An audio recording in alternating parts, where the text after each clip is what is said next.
ìlàkàkà ẹ̀dá nínú ayé ò mọ níwọ̀n. Iṣẹ́ lọmọ ọdún níyàn ń ṣe kí a tó jẹ fún mọ̀lẹ́bí jẹ, kí a tó wẹ̀wò oge dára ká má bàa ṣìnsín láwùjọ. Láìsí àní-àní, ọmọ ènìyàn ń gbìyànjú. Ṣùgbọ́n kí ló dùn lẹ́yìn sí òòjọ́ ẹni bí ìsinmi ayọ̀ jàre? Pàápàá irú ìsinmi èyí tí ènìyàn ṣe nígbà tí ó ń gbádùn ètò tó láàmìlaka pẹ̀lú àwọn mọ̀lẹ́bí rẹ̀. Jẹ̀lẹ́ńkẹ́. Ìdí nìyí tí mo fi ń mú ètò alẹ́ ìṣirò wá sétí gbọ́ yín bí ẹ kò bá tí ì gbọ́ tẹ́lẹ̀.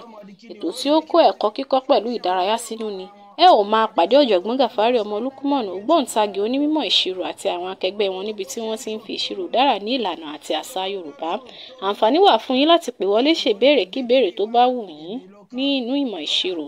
Ìfigagbága wà fún àwọn akẹ́kọ̀ọ́ wa gbogbo. Ẹ sì tún ní àǹfààní láti jẹ̀bùn lọ́lọ́kan òjọ̀kan nígbà tí ẹ bá perégedé níbi àwọn ìbéèrè tí a ṣe lórí ètò. Kedere lẹ́ ò máa wò wá lórí Facebook lálaalẹ́ Sátidé ní déédéé agogo 9. Èyí ìwọ náà ṣe látàárọ̀ tó ọ̀rẹ́ mi. Àsìkò tó wà yìí láti jẹ̀gbádùn ètò alẹ́ ìṣirò. Alẹ́ ìṣirò, ìsinmi dùn lẹ́yìn iṣẹ́. Alẹ́ ìṣirò, tírélà ìmọ̀, àṣà àti ìdárayá. Èmi ló kàn. Ọ̀yà, bó ló ṣe wá ṣe? Mo ló mú yú rẹ. Ó fi ṣe G of N.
Ṣẹ́rò ní gbé kíní ìwà èmi lọ́kàn. Ẹ káalẹ́ ní gbogbo ibikíbi tí ẹ ti ní àǹfààní láti mọ̀ gbọ́ wa. Mo kí wa káàbọ̀ sí orí ètò ọlọ́sọ̀ọ̀sẹ̀ wa aláìṣirò, níbi tí a ti máa ń mú ẹwà eléyìí tí ó wà nínú ìṣirò jáde ní èdè abínibí wa. Ní gbogbo ibikíbi tí ẹ ti mọ̀ wá, tẹ́ ti ń wò wá, mo dúpẹ́ pọ̀ ní ọwọ́ wa. So mo dúpẹ́ pọ̀ ní ọwọ́ ẹ̀yin tí ẹ ń fi ètò wa sọ bákan náà. Ọ̀gá mi Adéwálé Káyọ̀dé, ẹ ṣé pọ̀ tí ẹ darapọ̀ mọ́ alásàlẹ̀ tòní. So mo lérò pé ẹ wà pẹ̀lú wa, ẹ mọ̀ bá fi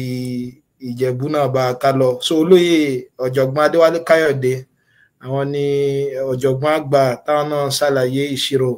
ní èdè Ìjẹ̀bú. Ẹ ṣé pọ̀ tí ẹ darapọ̀ mọ́ alálẹ̀ tòní. So ẹ má bínú pé ó pẹ́ mi bẹ̀rẹ̀ ní alẹ́ yìí, àwọn ẹ̀rọ mi àwọn náà ni wọ́n ṣe ségesège kó tó di pé mo bẹ̀rẹ̀. So lágbọ́ Ọlọ́run bá a máa mú ní kánmọ́kánmọ́. So àwọn èèyàn tí ń pè mí pé a sáà ní ṣe ìdíje lálẹ́ tòní ni ìdíje wọn dẹ̀ ṣì wà. A dẹ̀ ti mọ̀ pé tíṣẹ́ wọ́n mọ̀ dá lórí lálẹ́ tòní, òun náà ni apá kejì differentiation. So nìkan bí ọ̀sẹ̀ díẹ̀ sẹ́yìn, so a bẹ̀rẹ̀ differentiation ní àwọn ìtẹ̀lé olójoojúmọ́ wa. A ṣàlàyé tí differentiation túmọ̀ sí. So a dẹ̀ fún wa ní àwọn ìbéèrè ọlọ́kọ̀ ọ̀jọ̀kan lórí rẹ̀ nínú ìdíje eléyìí tó lọ. Ẹ rí i pé nínú ìdíje tó lọ yẹn ibi tá a dúró lórí òun náà ni higher order derivative. Láti ẹ̀yìn ìdíje yẹn a ti bẹ̀rẹ̀ àwọn ọ̀nà ọlọ́kọ̀ ọ̀jọ̀kan tá a lè mọ̀ gbà kojú differentiation. Lára rẹ̀ ni bá ṣe lè mọ̀ lo product rule, quotient rule, bá ṣe lè mọ̀ differentiate the composite function gba chain rule. A ṣàlàyé implicit function bákan náà, a dẹ̀ sọ fún wa pé lórí rẹ̀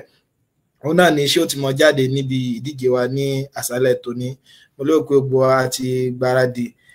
Ẹ̀bùn ọlọ́kọ̀ ọ̀jọ̀kan ó wà fún wa láti múrelé lónìí. Mo dẹ̀ tún láyọ̀ láti sọ fún wa pé tẹ́lẹ̀tẹ́lẹ̀ ẹ rí i pé pòké ní pòkejì pòkẹta àwọn náà la máa ń fún ní ẹ̀bùn tó bá yẹ pé wọ́n bá perégedé jùlọ àti ìwé ẹ̀rí. Ṣùgbọ́n lágbára Ọlọ́run bá lénìí láti fi lè ṣe wúrí fún àwọn ògbóǹtagì àwọn onímọ̀ ìṣirò tí wọ́n darapọ̀ mọ́ wa. Àwọn tó bá ṣe ipò kẹrin àbípò karùn-ún a máa bùn ọ́ ní ẹ̀bùn náà. So eléyìí náà ni pé kí ni o láti fi ṣe ìwúrí fún ọ. Ẹ rí pé tẹ́ bá ṣàkíyèsí àwọn ìdíje yẹn kò túmọ̀ sí pé bíbéèrè òun bó ṣe kí ni o bó ṣe di pé ó lọ tíkọ́tíkọ́ díẹ̀. Ẹ rí pé ọ̀pọ̀lọpọ̀ àwọn olùdíje wa náà ni wọ́n máa ṣe kí ni o ni wọ́n máa ń gbìyànjú rẹ̀ tẹ́ pé máàkì kan àbí méjì òun náà ni wọ́n fi máa ṣe kí ni wọ́n máa fi ń gbéra wọn. Fún díẹ̀ náà la fi wò pé yóò dáa púpọ̀ láti fi ṣe kóríyá fún àwọn tí wọ́n bá ń darapọ̀ láwọn fún àwọn tó bá ṣe ipò kẹrin àbí ipò karùn-ún ní ẹ̀bùn bó ṣe ò kí ó kéré mọ́. So mo dúpẹ́ pọ̀ lọ ìkànsí fún àwa tí a darapọ̀ mọ́ wa. Olóyè Lukuman Adam Adesina ẹ ṣé pọ̀ tẹ́ darapọ̀ mọ́ àtẹ̀dẹ̀ bá fi ètò náà sọwọ́. Olóyè Olúmújì Olúwadámilọ́lá Ọpẹ́yẹmí ẹ ṣé pọ̀ tẹ́ darapọ̀ mọ́ alálẹ̀ yìí. Olóyè Ẹlẹ́bùrú Ìkẹ́ Musa Ọláyíwọlá Abdulsamad àtọ̀gá mi gẹ́gẹ́ mo ṣe dákọ̀ wọn lẹ́ẹ̀kan. So ẹ ṣé pọ̀ tẹ́ darapọ̀ mọ́ wa. So a máa mú ní kánmọ́kánmọ́ ẹ rí i pé àwa tá a bá ti ń bá ká lọ á ti mọ̀ ipe ìpele méjì òun náà ni ìdíje wa yóò ìpele aláwọ̀kọ́ òun náà ni pé kí ni mo gbọ́ ń pa ẹ̀ òun náà ni pé àwọn ẹ̀kọ́ tí ọlọ́sọ̀ọ̀sẹ̀ wa yẹn èyí tí à ń gbé ẹ̀mí ẹ̀kọ́ lójoojúmọ́ wa yẹn o. So tá a mọ̀ pé differential tó jẹ́ pé bẹ́ẹ̀ ni ìdíje wo ti mọ̀ jáde a máa ń fún àwọn yẹn láǹfààní pàápàá jùlọ àwọn olùdíje láti kópa láti pè wọlé láti fi sa àwọn yẹn láǹfààní táwọn gbọ́yé nípa ẹ̀kọ́ ti ọ̀sẹ̀ yẹn. Aláwọn tó bá pè wọlé wọn mọ̀ kọ́kọ́ fi 100 máàkì ṣèfàjẹ́ ẹ̀ẹ́dẹ́gbẹ́ tó já ẹnìkan níbi ìdíje tó lọ nìyẹn o. So ìgbà tá a padà ro 100 máàkì tí ẹnìyẹn lò nígbà tó pè wọlé tá a padà fi kún. So wọ́n padà gbé ẹni tó ṣe ipò kẹta àwọn ajá sípò kẹrin. So eléyìí náà láti ṣe kí ni o láti fi ṣàlàyé ìta gbọ́yé ń bẹ fáwọn aráalé káwọn náà dẹ́ lè mọ̀ pé kí ni o ìṣirò ó dùn ìṣirò dẹ̀ ṣì rẹwà púpọ̀. So nọ́mbà tá a máa pè sí òun náà ni a ti ń wò yẹn o. So 08162942400 so 08162942400 ní kánmọ́kánmọ́ ẹ jẹ́ n gbà pé yẹn. Hello ẹ ti wà lórí ètò. Hello. Hello. Hello ẹ ti wà lórí ètò kí lórúkọ yín bó lẹ ti ń pè o. Abdulhamid Ahmad láti Ìbàdàn. Olóyè Abdulhamid Ahmad láti ìlú Ìbàdàn yín lẹ́ni àkọ́kọ́ tó kọ́kọ́ pè sí orí ètò lálẹ́ ètò ní kánmọ́kánmọ́ kí lẹ fẹ́ fi sa àwọn yẹn láǹfààní nílé kẹ̀dẹ̀ fi 100 máàkì ṣèfàjẹ́. Kí lẹ fẹ́ fi ṣe àwọn èèyàn láǹfààní nílé àwọn èèyàn ń gbọ́ yín láti ilé kí lẹ fẹ́ fi ṣe wọ́n láǹfààní. Okay.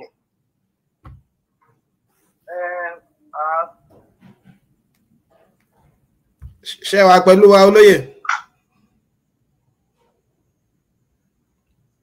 Hello olóyè ṣé ń gbọ́ wa? Bẹ́ẹ̀. Kí lẹ fẹ́ fi ṣe àwọn èèyàn láǹfààní nílé ní kánmọ́kánmọ́ ká tó bẹ̀rẹ̀ díje? Product rules, ẹ fẹ́ sọ̀rọ̀ lórí product rules. Ní kánmọ́kánmọ́ ọ̀jọ̀gbọ́n. Tí a bá fẹ́ lo product rule, a jẹ́ pé gọ́lábẹ́ differentiate kò ṣe bẹ́ẹ̀ nípa ti wà pẹ̀lú ara wọn ti lẹ̀ mọ́ra wọn ẹgbẹ́ multiplication ni wọ́n lè fi lẹ̀ mọ́ra wọn bí function méjì tó lẹ̀ papọ̀ mọ́ra wọn bí x sin x example kan wù nìyẹn. So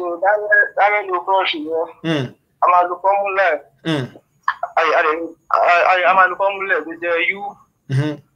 ní x yẹn àzún pé ìgbàgbọ́gà wà fún àwọn akẹ́kọ̀ọ́ wa gbogbo tún ní àǹfààní láti lọ́kàn òjọ̀kan nígbà tí ẹ bá lè gé ìbéèrè tí a ṣe lórí ètò kedere lẹ́wọ̀n máa wò wá lórí Facebook lálẹ́ sátidé ní déédéé agogo 9. Èyí ìwọ náà ṣe látàárọ̀ tó ọ̀rẹ́ mi àsìkò tó wà yìí láti jẹ̀gbádùn ètò alẹ́ ìṣirò. Ọ̀dà ẹ ṣé pọ̀ ọ̀jọ̀gbọ́n torí àkókò ẹ ti fi ọ̀dà bẹ́ẹ̀ náà ni. So ọ̀jọ̀gbọ́n sọ̀rọ̀ nípa product rule. So wọ́n ṣàlàyé ìgbà tá a máa lo product rule náà ni pé tá a bá ti ní function méjì ó lè ju méjì lọ a lè sọ pé tá a bá ní function méjì tàbí jù bẹ́ẹ̀ lọ. So ti yé bá wọn. So tá a bá ní function méjì tàbí tó jù bá wọn lọ so tá a wá fẹ́ differentiate wọn tó yẹ pé tó ṣàjọsí àwọn function yẹn òun náà ni multiplication aláma differentiate alákọ̀ọ́kọ́ a máa fa àwọn function yòókù lẹ́gbọ́n ṣe wà plus a máa differentiate ẹlẹ́ẹ̀kejì a máa fa àwọn function yòókù lẹ́gbọ́n ṣe wà. So olóyè ti fi 100 máàkì wọ́n fi ṣèfàjẹ́. Hello ẹ ti wà lórí ètò kí lórúkọ yín bó lẹ ti ń pè ọ́? Hello olóyè ẹ ti wà lórí ètò à ń gbọ́ yín. Ẹ kálẹ́ ẹ dákun àti a bá fẹ́ pè wọlé lórí WhatsApp eléyìí tá ń wò yẹn ní ká pè sí 08162942400. Ẹ ló ṣe ń gbọ́ wa. Ẹ kálẹ́ kí lórúkọ yín bó lẹ ti ń pè o. Olúwadámilọ́lá ló pè láti Plateau sá. Olóyè Olúwadámilọ́lá láti Plateau ìpínlẹ̀ Jos kọ̀ọ̀hún. Bẹ́ẹ̀ni. Ẹ ṣe púpọ̀ tẹ́ darapọ̀ mọ́ wa ní kánmọ́kánmọ́ kí lẹ fẹ́ fi ṣàǹfààní fáwọn aráalé kó tó di pa bẹ̀rẹ̀ díje ẹ̀yin náà fẹ́ fọ́gọ́rùn kan máàkì ṣèbàjẹ́ àbí. Bẹ́ẹ̀ni nípa quotient rule. Ok. A máa ń lo quotient rule nígbà tá a bá ní ohun tí kò lè lọ nínú ra wọn bàbá láwọn functions tá a mọ̀ pé wọ́n lè kíra wọn in form of fraction. Olóyè ẹja sọ pé function tó ẹgbọ́n bá wà lágbọ́nrin fraction báwọn ká má sọ pé wọn ò lè gera wọn ọ̀yá bẹ́ẹ̀ ni. Bẹ́ẹ̀ni bí ká ní bẹ́ẹ̀ bí x square over b sin x. Formula tá a lè máa lò ní dy over ds ìkan máa jẹ́ u nínú rẹ̀ ìkan sì máa jẹ́ bẹ́ẹ̀ bí v nínú rẹ̀. Èwo ni ó jẹ́ u èwo ni ó jẹ́ v ọ̀jọ̀gbọ́n.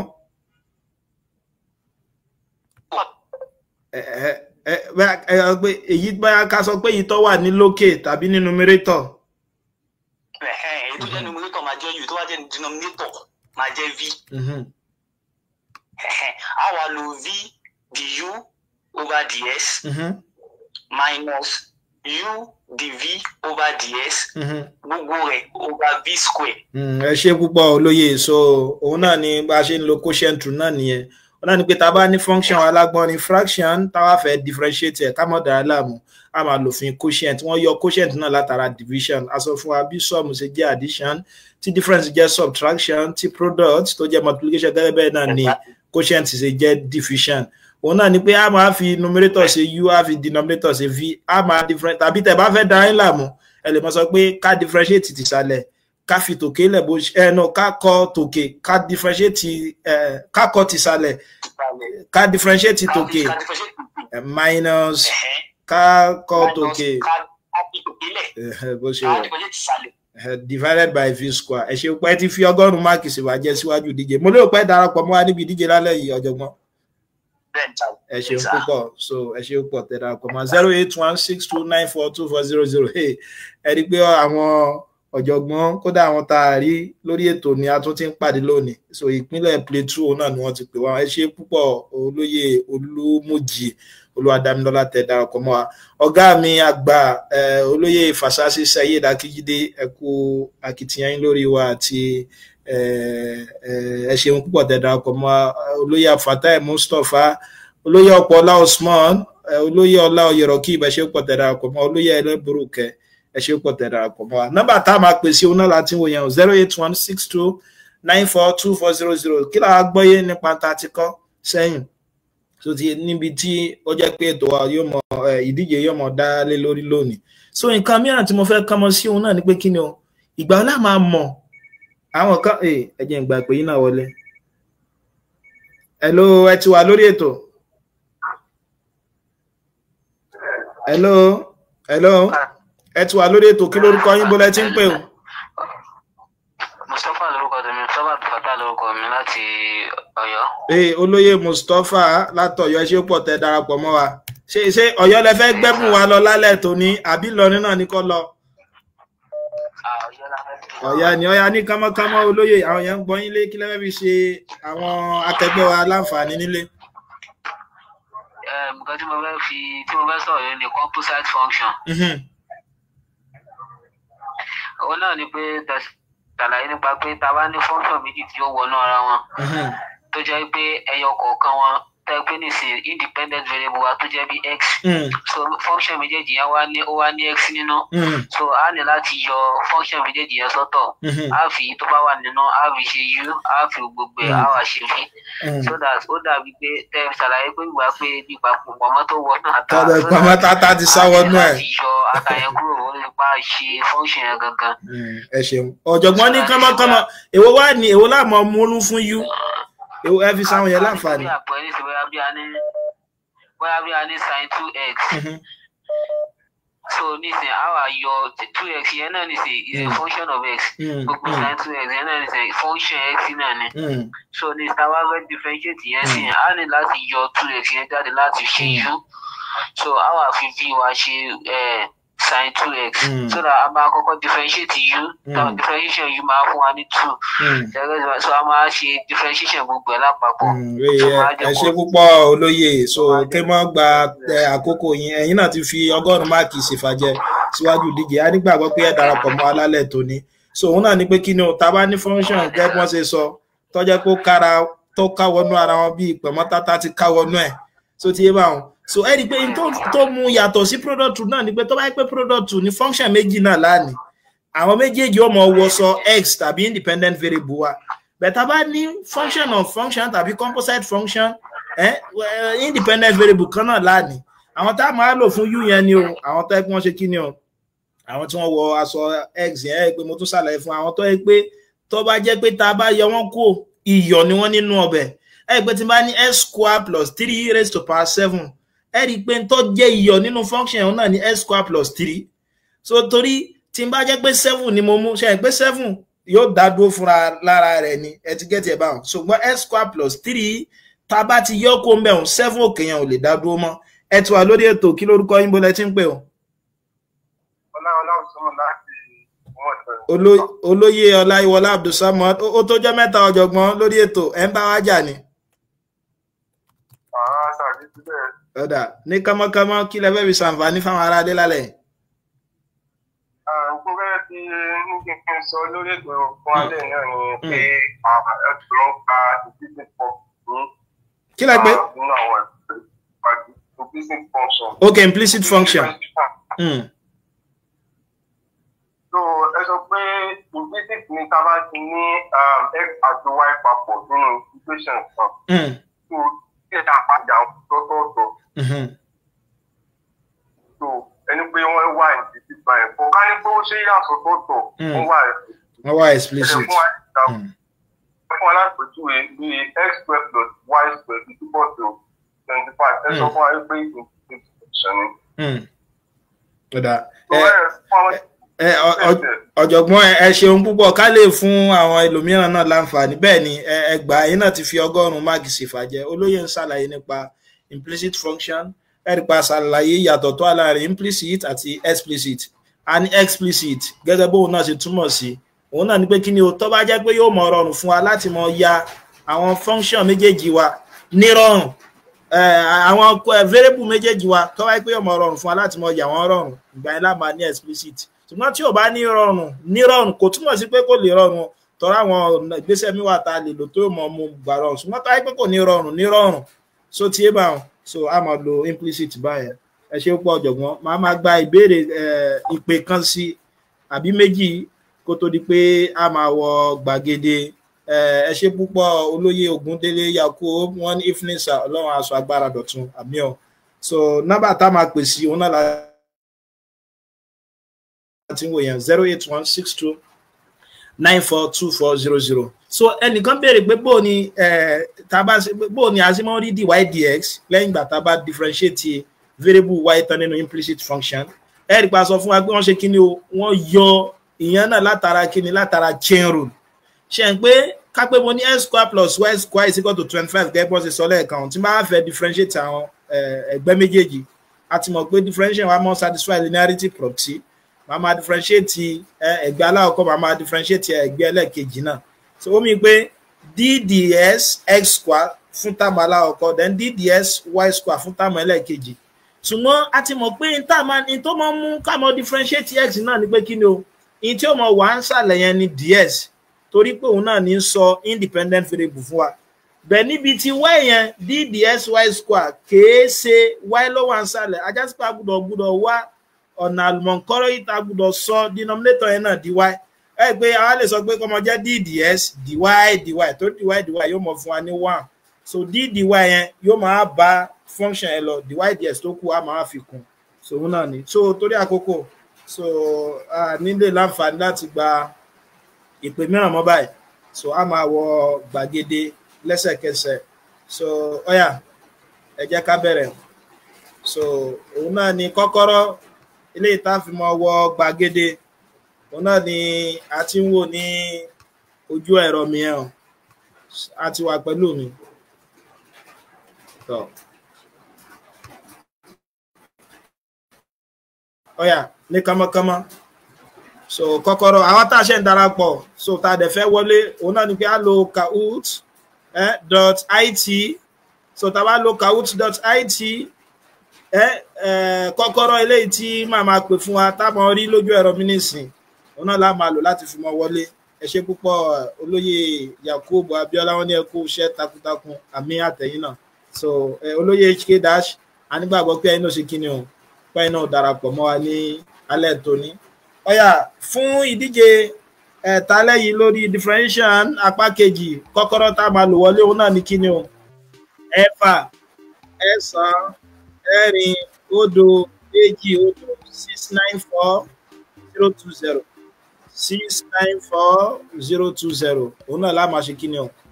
la máa lò wọlé o fún àwa tí a ṣe darapọ̀ mọ́ wa òun náà ni pé a máa lo kahoot.it so tẹ́ bá ti dé kahoot.it yóò béèrè pé kọ́kọ́rọ́ wo òun náà ni ẹ wá tẹ eléyìí tí a wò yẹn so ẹ dákun àwa tí a bá wà ní orí ìkànnì WhatsApp wa náà a lè ṣe kíni wa lè bá gbé ẹ̀rọ yẹn ṣe ok ẹ ṣé púpọ̀ olóyè Adésínà so òun náà ni a máa lò láti fi máa wọlé báyìí ọ̀yà àti ra àwọn yẹn ti ń pe ra wọn níjà a sì ń dúró gbàgede dá lálẹ́ yìí kí ló dé bí àwa méjìlá la darapọ̀ ní ọ̀sẹ̀ eléyìí tó kọjá àti rí kí àwọn yẹn darapọ̀ mọ́ wa lọ́sẹ̀ tó ní o bóyá àwọn olùdíje wa ò sí níbẹ̀ 694 020 òun náà ni a máa fi wọlé ìyáàfin Alimọ àwọn ni wọ́n kọ́ dé gbàgede lálẹ́ yìí ẹ ṣé pọ̀ ìyáàfin Alimọ fún àwọn etí nípa ń tẹ́ sọ pé ká máa ṣèwúrí fún àwọn ipò 4 àti ipò 5 mo fi ń dá yín lójú pé a ti gbọ́ látàlẹ́ tòní àwọn tó bá ṣe ipò 4 àbí ipò 5 a máa fún wọn ní ẹ̀bùn bó bá ṣe òkó kéré mọ́ so olóyè Abíọ́dún ẹ ṣé pọ̀ tẹ́ darapọ̀ mọ́ wa wọ́n ti wọ gbàgede Usman Adéníyì àti ríyan ẹ káàbọ̀ olóyè láti Plateau náà ti darapọ̀ mọ́ wa Senator Lawal Adédayọ̀ Olúmújì ẹ ṣé púpọ̀.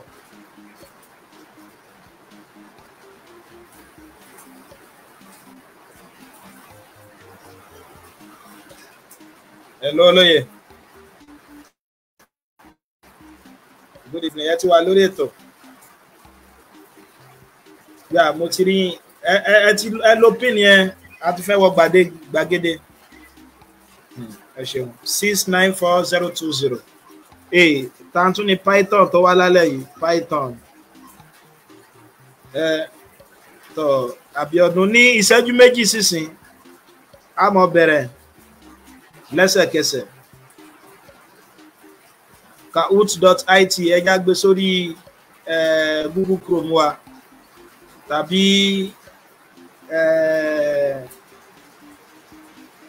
ká lo application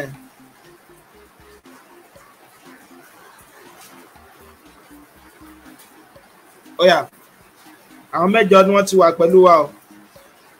tó bá ti di aago 9 àbọ̀ gẹ́rẹ́gẹ́ màmá wọ gbàgede adẹ́sì mọ́ bẹ̀rẹ̀ ká mọ́ gbàgbé pé Kahoot yóò mọ̀ fún wa ní máàkì bí a bá ṣe yára ní kánmọ́kánmọ́ láti dáhùn ìbéèrè sí bí ìbéèrè tí wọ́n bá dẹ̀ ṣe fún wa tó bá ṣe yarantí tó bí ìbéèrè tí wọ́n bá fún wa tó bá ṣe yarantí tó.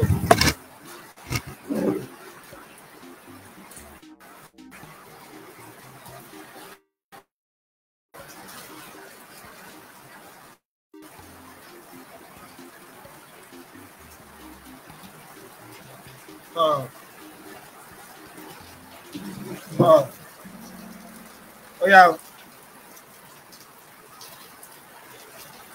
àti bẹ̀rẹ̀ náà nù. Ìbéèrè alákọ̀ọ́kọ́ sọ pé tí f of x mi àti g of x yín tó bá jẹ́ pé mo lè ṣe kí ni o mo lè differentiate àwọn méjèèjì tó bá jẹ́ pé mo lè differentiate àwọn méjèèjì tf of 2 mi tó bá jẹ́ 3 tf prime of 2 tó jẹ́ 4 tg of 2 tó jẹ́ 5 tf prime of g prime of 2 tó jẹ́ -1 wọ́n ní ká differentiate h of s tí ń ṣe déédéé pẹ̀lú product àwọn function méjèèjì nígbà tí x bá jẹ́ 2 ẹ rí i pé ìbéèrè wọn ṣe kí ni o kò lè rárá ìbéèrè tó rọ̀ pọ̀ lù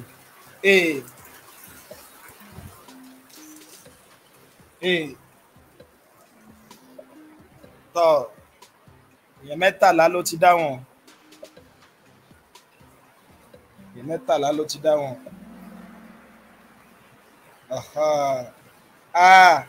ṣé béèrè òun só lé ni èèyàn 5 péré náà ló gbà béèrè wọn ẹ mọ́ jáde aláàmú kò lé o ẹ rí i pé a ní h of s wa ó jẹ́ f of s g of x a ti mọ̀ pé product rule la máa lò àbí a dẹ̀ sọ fún wa pé tá a bá fẹ́ lo product rule ọ̀nà tó yà ó náà ni pé kí ni o kí mọ differentiate aláàkọ́ kí mọ fẹ́lẹ̀ kejì ilẹ̀ bó ṣe wà ajá sí pé yóò mọ jẹ́ f of s g prime of x plus g prime of s f of s sẹ́ẹ̀dì pé tí n bá multiply f of s mi pẹ̀lú g prime of s yẹn papọ̀ so yóò mọ jẹ́ kí ni o 3 times -1 yóò mọ fún mi ní -3 àbí plus 4 tí ń ṣe f prime of 2 àti 5 tí ń jẹ́ g of 2 ẹ rí pé yóò jẹ́ 20 àbí so yóò máa fún wa ní kí ni o -3 plus 20 tí ó ń ṣe 17 ẹ já lọ sí gbàgede olóyè Usman àwọn ni wọ́n ń lékè olóyè Olúmújí tẹ̀lé wọn olóyè Abíọ́dún Desmond àti HK Dash ọ̀yà ìbéèrè ẹlẹ́ẹ̀kejì lélẹ́yẹ o ṣáàtì ṣe tán àwọn tá a darapọ̀ mọ́ wa lórí ìkànnì Facebook ẹ lè mọ fi kíni o ẹ lè mọ fèsì náà sọ́wọ́ wọ́n ní implicit differentiation tá a bá ní implicit differentiation a máa lo implicit differentiation so nígbà tí function a bá ṣe kíni o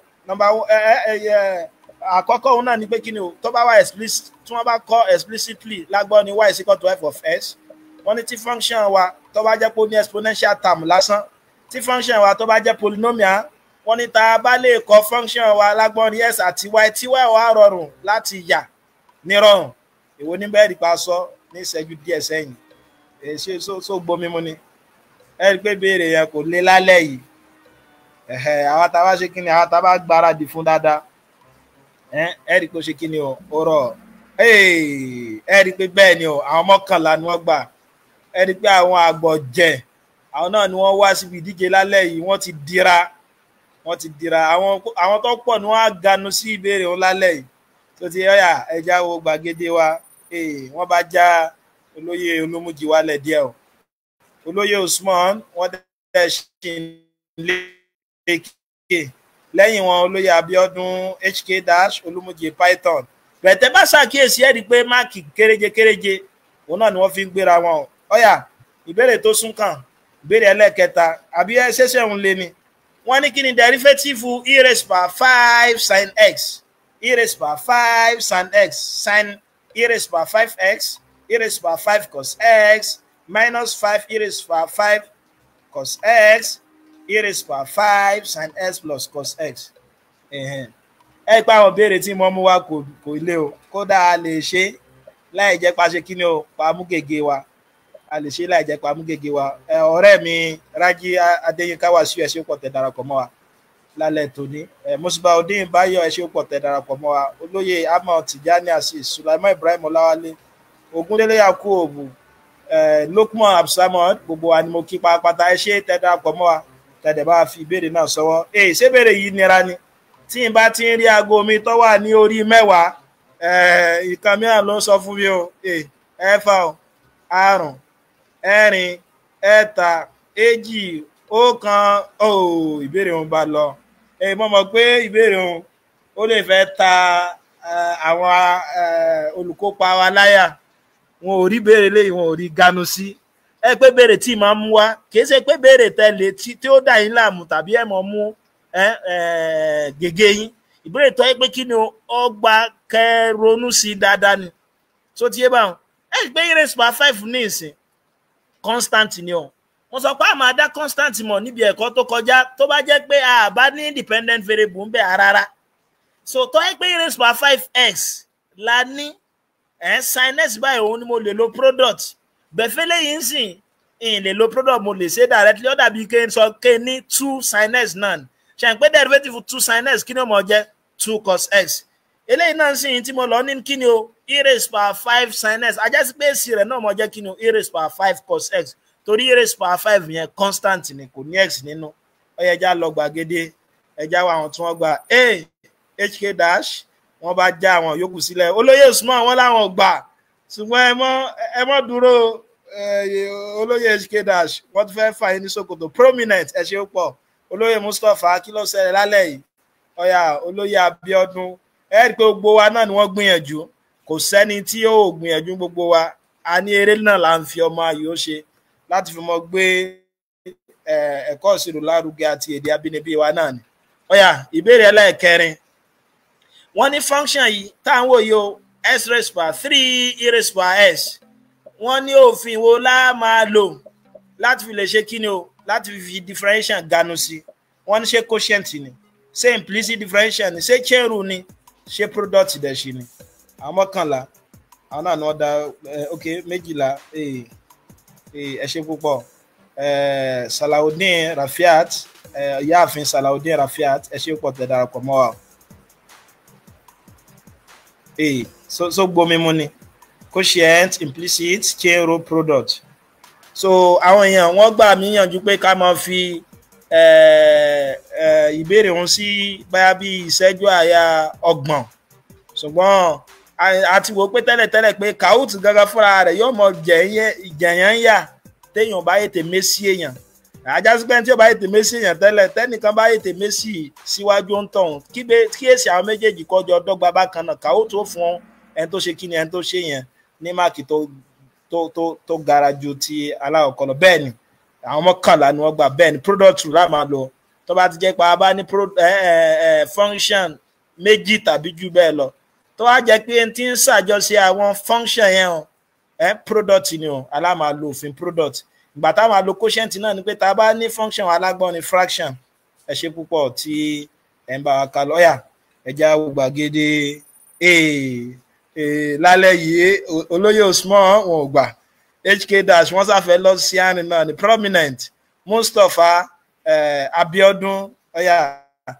wọ́n ní olóyè Usman Adéníyì náà wọ́n ní ẹ̀mẹ́ta wọ́n fẹ́ ṣe kí ni wọ́n fẹ́ gun òkè ọ̀yà ìbéèrè ẹlẹ́ẹ̀karùn-ún wọ́n ní tí n bá ní f of x mi tó jẹ́ x square minus 1 divided by x plus 1 wọ́n náà ọ̀nà wo ló rọrùn jù tí mo lè mọ gbà differentiate f of x wọ́n ní ṣe kí n kọ́kọ́ simplify fraction yẹn náà ni kí n tó wá differentiate ṣé kí n differentiate numerator àti denominator lọ́tọ̀ọ̀tọ̀ ni àbí kí n lo chain rule láti fi ganu sí wọn àbí kí n lo quotient rule láti fi differentiate wọn èwo ń bẹ̀ ló ṣe kí ni o ẹ mọ́ gbàgbé wọn sọ pé èwo la lè wọ́n èwo efficient way ọ̀nà wo nínú wọn òun ló rọrùn jù ọ̀nà wo nínú gbogbo wọn yẹn ló rọrùn jù láti lò náà ni wọ́n ṣe kí ni òun náà ni wọ́n bèè lọ́dọ̀ wa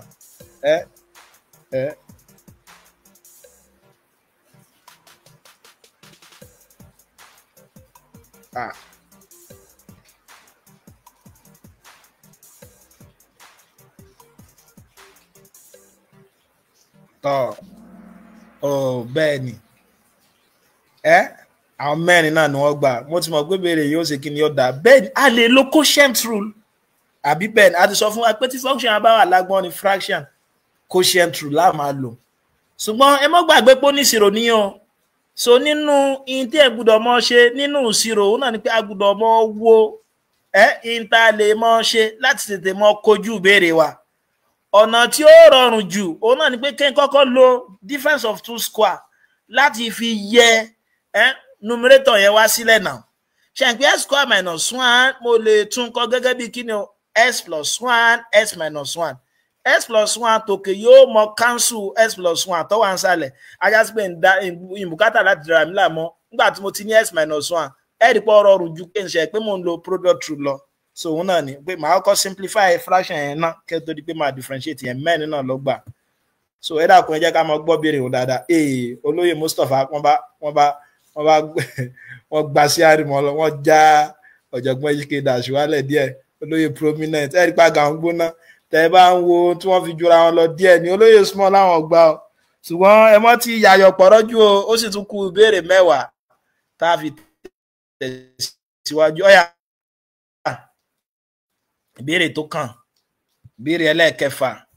ìbéèrè ẹ̀rí pé kọ́nà láti ń ṣe o wọ́n ní ká differentiate x square plus y square is equal to 25 implicitly láti fi wá dy dx so ti a ti mọ̀ tẹ́lẹ̀tẹ́lẹ̀ ipe tá bá ní irú ìbéèrè báyìí torí a lè mọ́ lè ya s àti y kúrò nínú ara wọn ní rom àti mọ̀ pé implicit function láà máa lò bó wà ní tá bá lo implicit function fún kí ni ọmọ fún wa ìbéèrè wa náà lélẹ̀ kódà ẹnìkan olóyè ọ̀dàbí olóyè Samad tí wọ́n kọ́kọ́ pè síwájú díje yìí wọ́n mú béèrè yìí wá so tí wọ́n dẹ̀ sì sọ fún àwa tí a darapọ̀ mọ́ amódúpẹ́ pọ̀ àti àwa tí a fi ètò náà sọwọ́ sí àwọn tí wọ́n lè jàǹfààní ní orí rẹ̀ ẹ dákun tá bá rí àwọn tí ó fẹ́ sọ ń gbọ̀wọ́ ètò yìí so ẹ rí i pé tẹ́ bá wò ọ̀sẹ̀ọ̀sẹ̀ la máa ń ṣe tẹ́lẹ̀ ṣùgbọ́n kò rọrùn báwọn mọ́ torí àwọn ètò tá fi mọ̀ ṣìwúrí fún àwọn olùkópa wa àwa tá bá fẹ́ mọ̀ fi nǹkan ṣìwúrí fún wọn bóyá owó ni o àbẹ́bù mìíràn ni o ẹ dákun ẹ kàn sí wa á dẹ̀ mọ̀ báyìí fi jíṣẹ́ fún àwọn olùkópa wa so èsì òun náà ní kí ni o minus x over y òun náà ni ẹ rí i pé tí n bá kọ́ differentiate here with respect to x yóò jẹ́ 2x plus 2y dy dx is equal to 0 tí n bá gbé dàdàgọ́mì ẹ̀ wá sẹ́gbẹ̀ẹ́ òsì máa ní 2x is equal to minus 2y no máa ní 2y dy dx is equal to minus 2x so yóò máa jẹ́ kí ni o tí n bá lo dy dx the subject of the formula yóò mọ̀ fún mi ní minus x minus 2x divided by minus 2y 2 oge 2 sàlẹ̀ yóò mọ̀ kún kí ni o minus x over y ẹja wo gbàgede olóyè prominent wọ́n bá gba ipò kejì wọn padà HK Dash ń tẹ̀lé wọn olóyè Mustapha náà ń tẹ̀lé wọn Abíọ́dún ìbẹ̀tí olóyè Usman wọn sálà wọn ò gbà lálẹ́ yìí náà ni ìbéèrè ẹlẹ́ẹ̀keje wọ́n ní tí f' of x mi bá jẹ́ 0 fún gbogbo x kí lẹ lè sọ nípa function yẹn tó bá yẹ pé f' of x mi ó jẹ́ 0 fún gbogbo kí ni o fún gbogbo derivative x yẹn with respect to x kí lẹ lè sọ nípa function yẹn.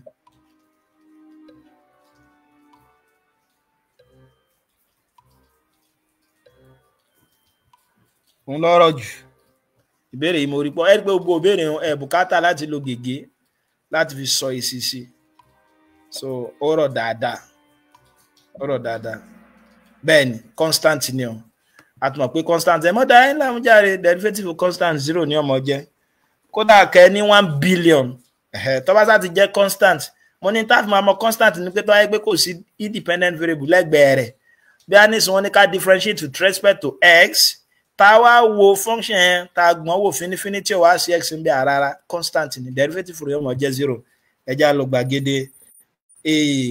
wà bó ṣe wà ní o àwọn èèyàn ò sún o olóyè Usman àwọn náà ni wọ́n ń lékè báyìí olóyè prominent wọ́n tẹ̀lé wọn HK Dash Mustapha Abíọ́dún olóyè Usman ìbéèrè méjèèjì òun kò tí ì ṣe léyìí tí wọ́n ti ṣì ẹ dá àwọn ọlá lérò pé ni wọ́n ṣe ipò kíní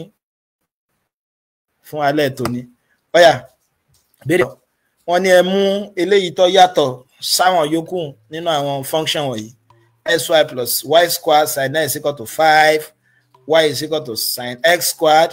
y is equal to x squared plus 3s y is equal to sin x plus e raised power 5 plus ln x èwo nínú wọn ló yàtọ̀ sáwọn yòókù èwo nínú wọn ló jẹ́ pé àwọn yòókù jájá tóun jíwúrẹ́.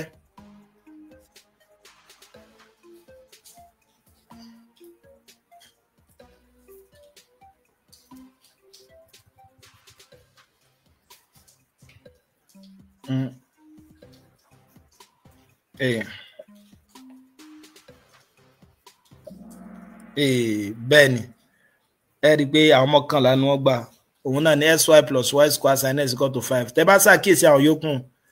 explicit function ni wọ́n òun nìkan náà ló jẹ́ implicit ẹ ṣe púpọ̀ àgbà ọ̀jẹ̀ làwọn ọ̀jọ̀gbọ́n wa yìí àgbọ̀n ọ̀jẹ̀ gbà òun náà ni wọ́n ẹ ṣe púpọ̀ ọpọlọ yín ò ní dàrú. Ọ̀yà ẹ jẹ́ ká wo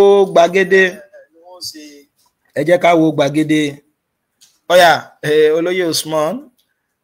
prominent ó ti fẹ́ bá wọn HK Dash ń tẹ̀lé wọn most of olóyè Adésínà ti hàn lókèrè látẹ̀ẹ̀kan. Ọ̀yà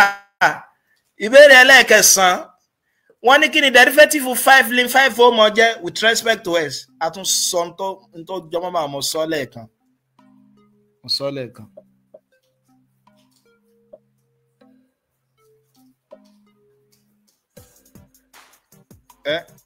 Kí ni derivative wọn mọ jẹ́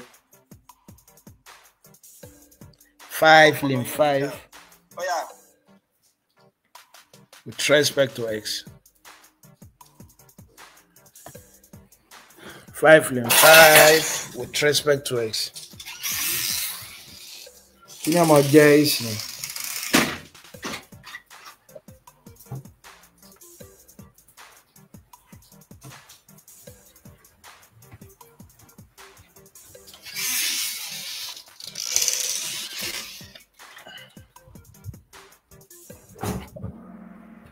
Bẹ́ẹ̀ni 0 ni o. Ẹ pé mo tún ti ṣàlàyé mo ti wí tí ó dínlẹ̀ 5 lónìí ipe tá bá ní function tí ó bá ti sí independent variable ń bẹ rárá constant la máa rí a dẹ̀ tí mọ̀ pé derivative constant 0 ni ọmọ jẹ́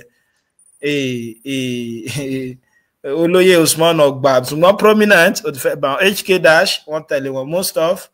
àti olóyè Adésínà. Ìbéèrè ẹlẹ́ẹ̀kẹwàá wọ́n ní èwo náà àwọn function yìí ni ó mọ bùkátà láti lo chain rule láti fi differential ganu sí. Èwo ni wọ́n ní ó mọ bùkátà chain rule láti fi differential ganu sí.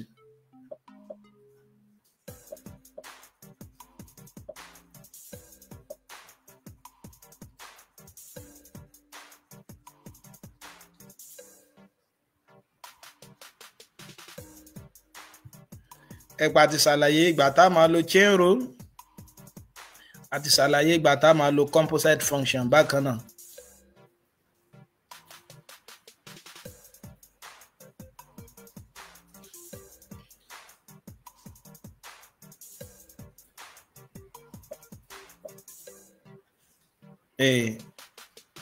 Àmẹ́ẹ̀dógún ti fèsì wọn ẹ̀sán ẹ̀jọ èje ẹ̀fà àrún ẹ̀rin ẹ̀ta èjì ìbéèrè wọn bá lọ. Bẹ́ẹ̀ni gbogbo ẹ̀rí pé ọ̀pọ̀lọpọ̀ àwọn méjìlá wọn náà ni wọ́n gbà. Ìgbà tá máa lo òun náà ni pé kí ni o tí function kan bá káwọnú ara wọn bí ìpamọ́ tá káwọnú ẹ̀.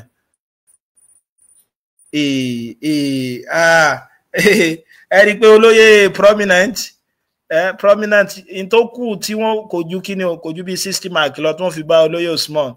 HK Dash náà ń tẹ̀lé wọn most of Adésínà. Ọ̀yà ìbéèrè ẹlẹ́ẹ̀kọkànlá wọ́n ní tí f of x mi tó bá jẹ́ e raised power 3s kí ni f prime of x kí ni f prime of x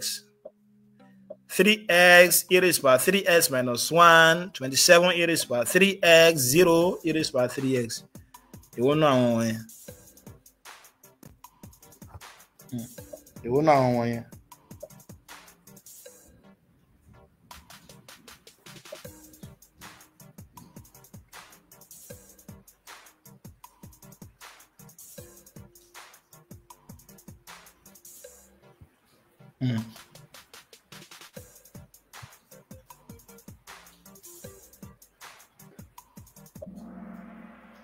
bẹ́ẹ̀ni 27 e raised power 3s náà ní ẹ ṣeun. Ẹ pé a ti mọ̀ pé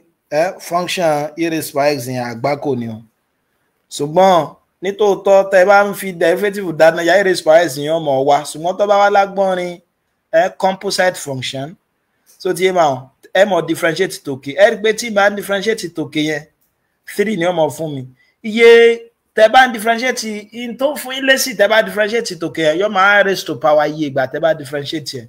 ọ̀nà ni pé lákòótán tí bá ní e raised power ax so tí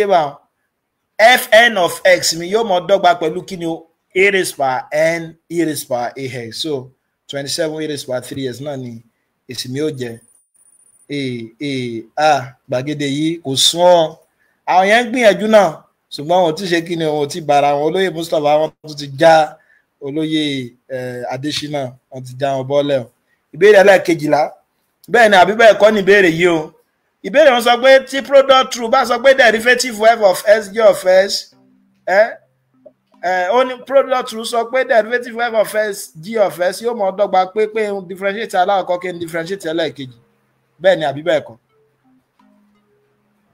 ẹ rí i pé eléyìí ò bùkátà láti ṣe kí ni o láti dára aláàmú bẹ́ẹ̀ ni àbí bẹ́ẹ̀ kọ́ ni o. ẹ̀rípa àti sọ òfin tá a máa lò tá a bá fẹ́ differentiate product.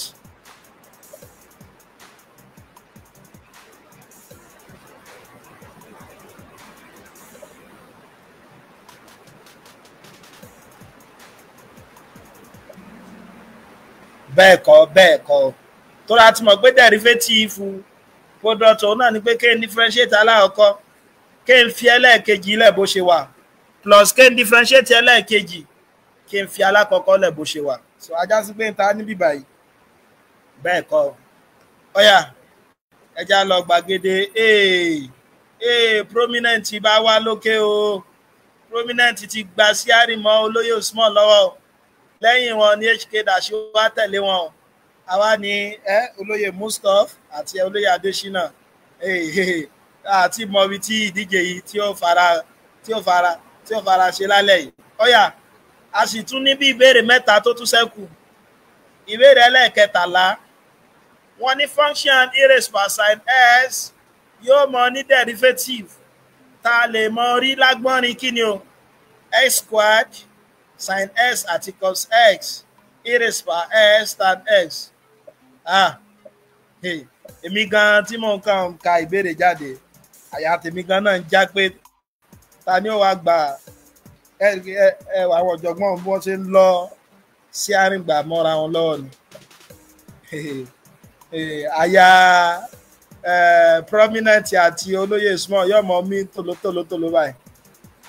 ṣùgbọ́n a lè tí ì sọ àyàfi tí díje bá tán. ìbéèrè 15 òun là ń lọ ẹlẹ́ẹ̀kẹtàlá lélẹ́yìí ó sì tún kù 2 àti ìmọ̀ tí ó ṣẹlẹ̀.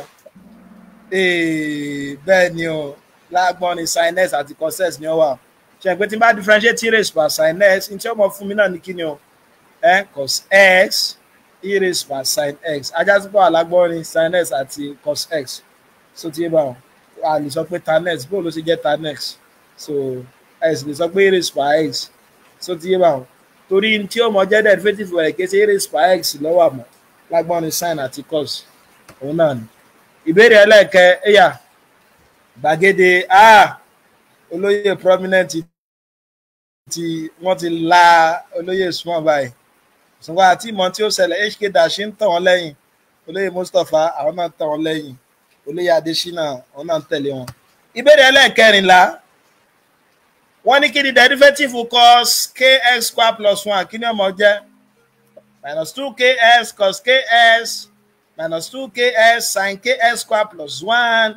2ks sin ks square plus 1 minus 2ks sin ks. èwo nù wọn ní ọmọ jẹ́ ìsìn. ìbéèrè wọn gbomi mu lálẹ́ yìí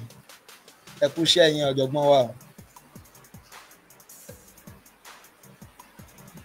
ẹ kú iṣẹ́ yín ọ̀jọ̀gbọ́n.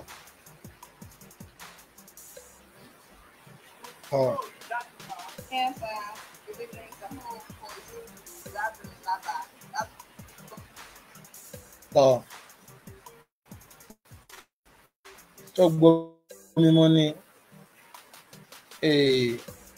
mẹ́wàá o mẹ́sàn-án ẹ̀jọ ìje ẹ̀fà ìbéèrè ilé náà bá tún ṣe kí ni o ó bá lọ so ìtí ọmọ jésì rẹ̀ ó náà ní kí ni o pé ṣerù láàmú lò tí bá different derivative cos angle kan yóò mọ dọ́gba pẹ̀lú kí ni o minus sin angle yẹn so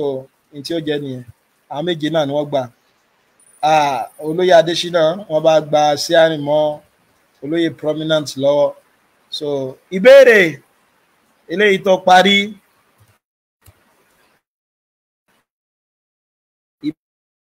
ìbéèrè eléyìí tó parí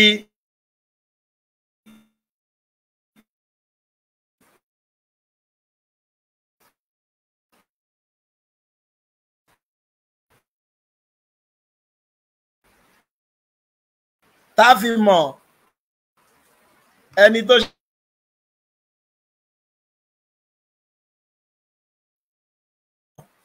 ìwé náà function yìí la máa lò láti fi ṣe u ìwé náà function yìí la máa lò láti fi ṣe u.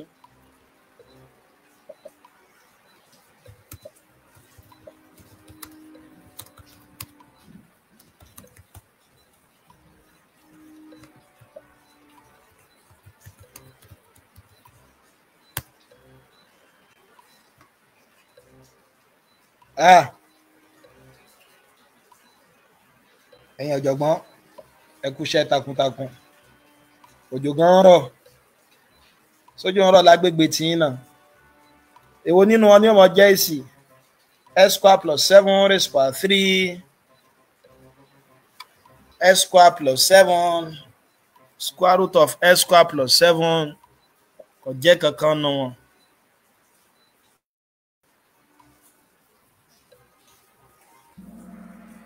Tọ́ so x square plus 7 òun náà ni ní tí èsì yẹn ó jẹ ọ ẹ̀yà ṣé ká lọ gbàgede ta lẹ́yìn lérò pé ó gbégbá orókè lálẹ́ tòní ẹ lè fi èsì yín sábàlá ìrírí sí ṣé olóyè Usman ni àbí prominent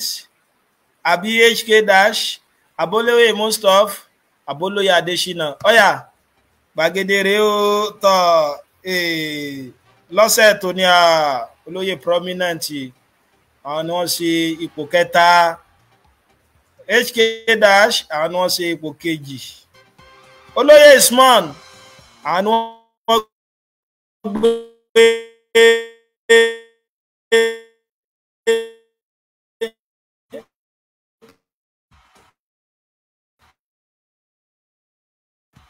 igbó orókè lálẹ́ tòní olóyè Adésínà ṣepò kẹrin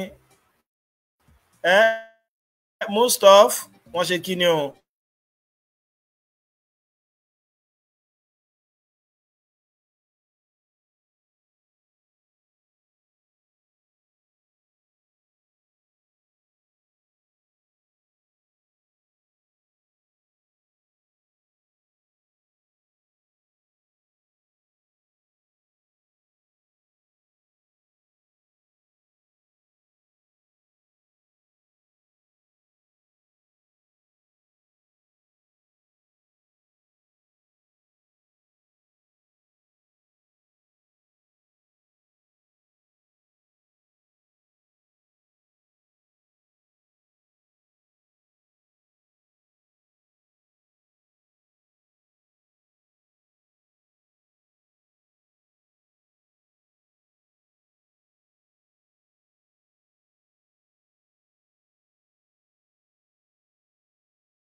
ọ̀nà là ń wò yẹn o so ẹ ṣe púpọ̀ tí ìyáàfin Alimọ̀ Jamiu so wọ́n ní àwọn ògbóǹtarìgì àwọn ọ̀jọ̀gbọ́n ni wọ́n wá lálẹ́ yìí ẹ̀yin náà jẹ́ kan nú wọn so torí mo rí pé gbogbo àwọn ìbéèrè náà lẹ́yìn náà fẹ́ gbà tán ṣùgbọ́n ẹ rí i pé tá a bá wà nú ọkọ̀ ta ní dírẹ́bà kò ní lè mọ rọrùn láti ṣe kí ni o tá a bá wà nú ọkọ̀ tí gbogbo wa ń lọ kò ní lè rọrùn kó yẹ pé gbogbo alájẹ dírẹ́bà nú ọkọ̀ a mọ̀ fàyè lẹ̀ fúnra náà ni mo lu gbogbo alọ́gọ̀ ẹnu a kú iṣẹ́ takuntakun ní ọ̀sẹ̀ tòní so torí bá máa gba ìbéèrè ọyọ kan àbí méjì so kó tó di pé a kàdé ètò ńlẹ̀ bó lẹ rí ìbéèrè yẹn sí lọ́sẹ̀ tòní so gbomi mu ni sọ̀rọ̀ ni so àbí bó lẹ ṣe rí sí nọ́mbà tí ẹ mọ̀ pè sí òun náà ni nọ́mbà tí ẹ ti mọ̀ yẹn tá à ń wò yẹn 08162942400 lẹ́ẹ̀kan sí fún àǹfààní fún àwa tí a bá fẹ́ mọ̀ ṣe ìwúrí fún àwọn olùkópa wa ẹ dákun ẹ jẹ́ ká gbìyànjú láti kàn sí mi ẹ rí pé ọ̀sẹ̀ la máa ń ṣe ètò yìí tẹ́lẹ̀ ṣùgbọ́n kò rọrùn láti mọ ṣe lọ́sọ̀ọ̀sẹ̀ torí àwọn ẹ̀bùn eléyìí tá a máa fún àwọn akẹgbẹ́ wa so àwọn olùkópa níbi ìdíje àwọn tá a bá fẹ́ mọ ṣèwúrí fún wọn bóyá fẹ́ mọ lo owó ni o àbí ẹ̀bùn ni o àbí nǹkan míì tí ó sá máa fi ṣèwúrí tó jẹ́ pé ètò yìí yóò mọ lọ lọ́sọ̀ọ̀sẹ̀ ẹ rí i pé ọ̀pọ̀lọpọ̀ àwọn èèyàn so wọ́n jàǹfààní níbi ètò yìí náà irú àwọn ètò eléyìí tí ó wúlò ní tó jẹ́ pé kò ní mọ kó àwọn akẹ́kọ̀ọ́ wa lóye lọ so òun náà ní ẹ dákun àwọn tá a bá fẹ́ sóńgbọ̀wọ́ rẹ̀ a lè kàn sí mi kò bí dandan kó òun pọ̀ púpọ̀ tàbí nǹkan mìíràn tẹ́ bá pọ̀ àwọn tó ń ṣe náà ẹ rí i pé àwọn náà ò torí owó ṣe wọn dẹ̀ torí ẹ̀bùn ṣe bí kò ṣe pé eré là ń fi ọmọ ayò ṣe ni ẹ ṣe púpọ̀ àmọ́ retí wa lágbọ́ Ọlọ́run bá integration ló yẹ ká bẹ̀rẹ̀ ṣùgbọ́n nínú integration ẹ rí i pé a mọ̀ ṣe partial fraction integration by partial fraction so náà ni ó mọ̀ mú wa láti kọ́kọ́ ṣe kíni o láti kọ́kọ́ bẹ̀rẹ̀ partial fraction fún ọ̀sẹ̀ tòní fún ọ̀sẹ̀ eléyìí tá a máa mú yìí àwọn ìyáàfin olóyè ìyáàfin Àlímọ̀ ní question so gbomi mú ni olóyè láti Jos àwọn náà wọ́n nice experience ẹ ṣe púpọ̀ a nígbàgbọ́ pé ẹ darapọ̀ mọ́ wa ní ọ̀sẹ̀ tó ń bọ̀ náà so pòkè ní pòkejì pòkẹta àti pòkẹrin àti pòkarùn àwọn ni wọ́n gbẹ̀bùn lálẹ́ yìí olóyè Àlímọ̀ ìyáàfin Àlímọ̀ ni wọ́n sọ fún wa pé ká dákun àwọn ipò kẹrin àti ipò karùn ká máa sì wúrí fáwọn náà so káwọn náà lè mọ darapọ̀ mọ́ á dẹ̀ ṣe bẹ́ẹ̀ lálẹ́ yìí so sáré kan náà àwọn olùdíje tí wọ́n pè báyà náà àwọn tó gbégbó orókè láti sọ ìrírí wọn fún àwọn ìdíje wọn lálẹ́ yìí 08162942400 08162942400 wọ́n fásitì yìí tó wá létí pé àwọn iṣẹ́ wa eléyìí tó pé a máa ń ṣe náà yóò dẹ̀ sì mọ tẹ̀síwájú àwọn ètò ọlọ́kan ọ̀jọ̀kan wa so ní ọjọ́ Tuesday ẹ rí pé a máa ń ṣe art programming tá a máa ń ṣàlàyé art programming ní Yorùbá àwọn ètò wa tá a máa ń ṣe ní Èkìtì tẹlifíṣàn náà ní ọjọ́ Tuesday láago 5 sí aago 5:30 àti ní ọjọ́ Àlàmísì bákan náà láago 5 sí aago 5:30 yóò mọ tẹ̀síwájú ìwé tá a máa ń kà ní gbogbo ọjọ́ Àlàmísì náà tá a máa ń ṣàlàyé ìwé ọ̀jọ̀gbọ́n K. Stroll àti Dexter Booth òun náà mọ tẹ̀síwájú ní ọjọ́ Thursday náà bákan náà lágbó Ọlọ́run bá ìtẹ̀lé olójoojúmọ́ náà a mọ tẹ̀síwájú lórí rẹ̀ aláma bẹ̀rẹ̀ pẹ̀lú partial fraction báyìí a máa mú partial fraction kó tó di pé a bẹ̀rẹ̀ calculus gbogbo àwọn ẹ̀kọ́ ọlọ́kanòjọ̀kan yìí ó ti wà lórí ìkànnì wa àwọn tá a bá fẹ́ lò bóyá wà nílé alákọ̀ọ́bẹ̀rẹ̀ ni àbá wà nílé ìwé girama ni àbá wà ní yunifásitì ni College of Education àbí Polytechnic yóò mọ̀ ṣe àǹfààní fún wa so torí àkókò màmá dúró ń bí ok ìbéèrè kan ẹ jẹ́ ń gbé ìpè yìí kan yìí kó tó di pé a mọ̀ lọ ìkànnà àwọn olùdíje òun náà ni hello ẹ ti wà lórí ètò hello ẹ kálẹ́ o. kí lorúkọ yín bó lẹ ti ń pè o. Mashood Abíọ́lá sọ̀rọ̀ láti ìpínlẹ̀ Kwara. olóyè HK Dash inú bó o ní lálẹ́ yìí ráwọn béèrè òun ganu sí ṣé nẹ́tíwọ́ọ̀kì yín ló fà ní àbíbò. bọ́lá ṣe kọ́ ni o. bọ́lá ti kọ́ nu ṣùgbọ́n ìtọ́jọ́ mi lójú ni pé ẹ ti wà nípò kẹta láti bí díẹ̀ ìbéèrè tó gbẹ̀yìn ẹ̀kan fa ẹni tó ti wà nípò kíní ẹ̀fà sísàlẹ̀ ni bó lẹ ti ṣe. Ọlọ́run náà ni ẹ mọ̀ pé àwọn tí ẹ gbọ́ bí táwa ẹ̀yin náà lè rí àǹfààní láti mọ rí gbogbo ẹ̀. àtọ̀ okay tó ẹ ṣeun púpọ̀ ẹ ṣeun púpọ̀ olóyè tẹ̀ darapọ̀ mọ́ wa olóyè ọ̀jọ̀gbọ́n gbà ní olóyè HK Dash kódà àwọn náà ń kọ́ ìṣòro ní orí ìkànnì wọn ẹ lè wá orúkọ wọn ṣe mọ̀ bá wọn ẹ̀kọ́ tí ó ṣàǹfààní bẹ́ẹ̀ gẹ́gẹ́ bí àwọn náà àti àwọn ọ̀pọ̀lọpọ̀ àwọn tí wọ́n ń kópa níbi ìdíje náà wọn ò ṣe é níṣe pé àwọn fẹ́ kẹ́kọ̀ọ́ wọ́n ṣe é níṣe pé eré là ń fọmọ ayò ṣe láti fi lè mọ gbé ẹ̀kọ́ ìṣirò àti èdè abínibí wa lárugẹ ẹ ṣe púpọ̀ olóyè HK Dash alẹ́ òpẹ́ dẹ̀ tún darapọ̀ mọ́ wa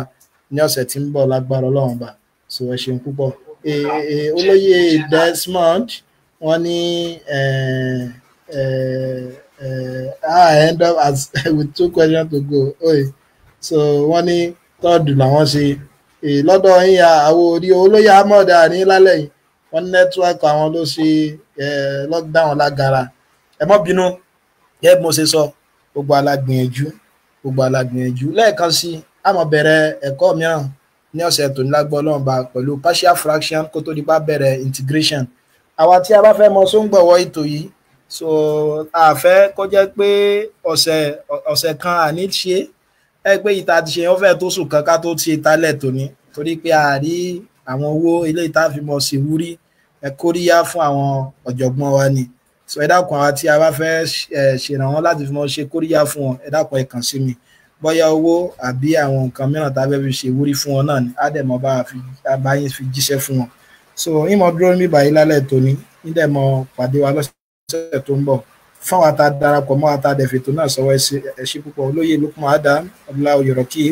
Yakub Moshood Bùkúnmi Ọláwùmí Ọláyínká Adéwálé Káyọ̀dé Ọláyíwọlá Abdulsamad Ẹlẹ́bùrú Ìkẹ́músá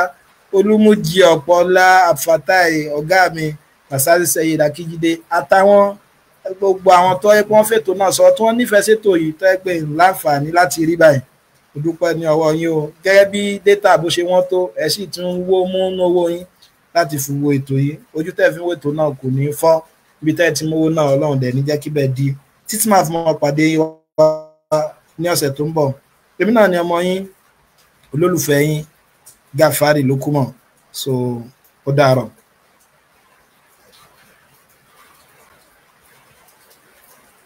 ìlàkàkà ẹ̀dá nínú ayé ò mọ́ níwọ̀n iṣẹ́ lọmọ ọdún níyàn ń ṣe kí á tó jẹ fún mọ̀lẹ́bí jẹ kí á tó wẹ̀wò oge dára ká má bàa ṣìṣín láwùjọ láìsí àní-àní ọmọ ènìyàn ń gbìyànjú ṣùgbọ́n kí ló dùn lẹ́yìn sí òòjọ́ ẹni bí ìsinmi ayọ̀ jàre pàápàá irú ìsinmi èyí tí ènìyàn ṣe nígbà tí ó ń gbádùn ètò tó láàmìlàaka pẹ̀lú àwọn mọ̀lẹ́bí rẹ̀ jẹ̀lẹ́ńkẹ́ ìdí nìyí tí mo fi ń mú ètò alẹ́ ìṣirò wá sétí gbọ́ yín bí ẹ kò bá tí ì gbọ́ tẹ́lẹ̀ ètò tí ó kó ẹ̀kọ́ kíkọ́ pẹ̀lú ìdárayá sínú ni ẹ ò máa pàdé ọ̀jọ̀gbọ́n Gàfárì ọmọ Lúkúmọ̀nù ògbóǹtagì onímọ̀ ìṣirò àti àwọn akẹgbẹ́ wọn níbi tí wọ́n ti ń fi ìṣirò dára ní ìlànà àti àṣà Yorùbá àǹfààní wà fún yín láti pè wọlé ṣèbéèrè kí béèrè tó bá wù yín ní inú ìmọ̀ ìṣirò ìfigagbága wà fún àwọn akẹ́kọ̀ọ́ wa gbogbo ẹ sì tún ní àǹfààní láti jẹ̀bùn lọ́lọ́kan òjọ̀kan nígbà tí ẹ bá perégedé níbi àwọn ìbéèrè tí a ṣe lórí ètò kedere lẹ́ ò máa wò wá lórí Facebook lálaalẹ́ sátidé ní déédéé agogo 9 èyí ìwọ náà ṣe látàárọ̀ tó ọ̀rẹ́ mi àsìkò tó wà yìí láti jẹ̀gbádùn ètò alẹ́ ìṣirò ìsinmi dùn lẹ́yìn iṣẹ́ alẹ́ ìṣirò tírélà ìmọ̀ àṣà àti ìdárayá. x square plus 2xy plus 3y squared is equal to 4. Ìbéèrè ní ká ṣe kí ni o find the y ds kò lè rárá implicit ni àbí implicit so yẹ bó ṣe jẹ́ implicit orí ilé ya s kò ní ẹ̀gbẹ́ y nírọ̀rùn so tí bá ilé ya s kò lẹ́gbẹ̀ẹ́ y nírọ̀rùn ọ̀yà kí ni màá máa ṣe I differentiate both sides àbí with respect to x ẹ má gbàgbé differential operator wà ní x squared plus 2xy plus 3y squared àbí ds times 4 mo bá gbálà yẹn yéké bá mo lè fún ọ lẹ́ọ̀kọ̀ọ̀kan tàbí tí mo bá fẹ́ dára ńlá mo lè mọ differentiate wọn pé ddx x squared plus ddx 2xy plus ddx 3y squared is equal to dds 4 àbí ẹ pé tí n bá ṣe síwájú sí kí n derivative eléyìí ó jẹ́ 2x mo bóyá mi bá ó yá ẹ má gbàgbé lè 2xy product là á lò ẹ̀dẹ̀ mọ́ gbàgbé product náà ni pé v du ds plus u dv dx ká differentiate alákọ̀ọ́kọ́ ká fẹ́ lẹ́ẹ̀kejì lẹ̀ bó ṣe wà plus ká differentiate ẹlẹ́ẹ̀kejì ká fẹ́ alákọ̀ọ́kọ́ lẹ̀ bó ṣe wà alákọ̀ọ́kọ́ ni ẹlẹ́ẹ̀kejì ni ṣe pé ọmọ jẹ́ kí ni o differentiate alákọ̀ọ́kọ́ derivative 2x yóò fún wa ní 2 àbí fẹ́ lẹ́ẹ̀kejì lẹ̀ bó ṣe wà y àbí then plus differentiate ẹlẹ́ẹ̀kejì derivative y 1 ni ṣùgbọ́n torí pé y la differentiate a máa fi dy ds dy ds fala kọ́kọ́ lẹ bó ṣe wà 2x ẹ dákun sa agbára yẹn kékeré ma then plus kí n derivative eléyìí ọmọ jẹ́ 6y bẹ́ẹ̀ torí pé y la differentiate a kọ dy ds ẹ pé mo ti sọ di tó fi jẹ́ dy ds fún wa kí n derivative fún eléyìí ọmọ jẹ́ 0 mo bá agbára yẹn kékeré ma so mo lè ṣe síwájú sí kí n factor àwọn tó jẹ́ dy dx ajá sí pé ọmọ jẹ́ kí ni 2s dy dx plus 6y dy dx is equal to what? Minus 2s minus 2y. ẹgbẹ́ dy dx náà ṣe kí ni ó common yóò máa jẹ́ 2s plus 6y àbí minus 2s minus 2y àbí ajá sí pé dy dx yóò máa jẹ́ kí ni minus 2s minus 2y divided by 2s plus 6y ẹgbẹ́ kí ló ṣe kí ló kọ rẹ̀ common negative common so negative or common so ilé ọmọ jẹ́ kí ni 2 náà dẹ̀ ṣe common 2 náà common ilé ọmọ jẹ́ kí ni s plus y àbí 2 náà common sálẹ̀ s plus 3y so ilé yóò gẹ̀rẹ̀ àwọn tí èsì mi ó jẹ́ nìyẹn ní èsì mi ó jẹ́ nìyẹn dákun ṣe àti gbọ́ implicit àti explicit yẹn ìtẹ́kàn mọ́ ṣe níbi implicit tọ́jà láyé ọ̀nà pé tí màá differentiate with respect to x tí bá ní variable mi tí èsè x ní ibi implicit function tí bá ti differentiate with variable yẹn tán màá máa gbé d variable yẹn ds sí àdẹ̀mọ̀ d bó ṣe wá mo ṣàlàyé rẹ̀ fún wa so jẹ́tẹ̀lẹ̀ yẹn bá yé wa a máa bọ́ sí frame tọ́kàn ọ̀jọ̀gbọ́n fẹ́ mọ̀ ṣàlàyé tí a pè ní parametric equation parametric equations kí la ń pè ní parametric equation ọ̀jọ̀gbọ́n ní nígbà mìíràn yóò mọ rọrùn fún wa láti gbé function wa bá ní function kan láti separate x àti y lọ́tọ̀ọ̀tọ̀ láti ya x àti y lọ́tọ̀ọ̀tọ̀